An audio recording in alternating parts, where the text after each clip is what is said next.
زه خو نیکمرجان صاحب دی ډېر مشکور یو چې دی امیر اکیډمي ته راغل او د امیر د پلارونو حوصله افزایي وکړه او بس داسې مشران چې دغه سره د امیر د پلارونو حوصله زیاتېږي او د امیر حکیم ګیم ده دا به انشاءالله په دا نه امپروو کېږي او مخ ته پروموټ کېږي او داسې مشران چې دا به د څرنګه چې دا دی امیر ته د هغه ځای نه میرمشان راغل گیم خو ډېر پایدامان دی گیم د خلک حوصلې جوړوي امن په بارش ډېر لکه خال ته خوښي ماشي راسیږي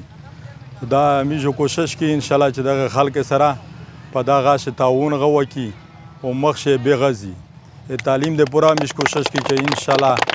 زه په باندې یو پرایویټ سکول خلاصوم هغه په بارش او زه د یتیمون غریبون ته تعلیم ورکوم انشاءالله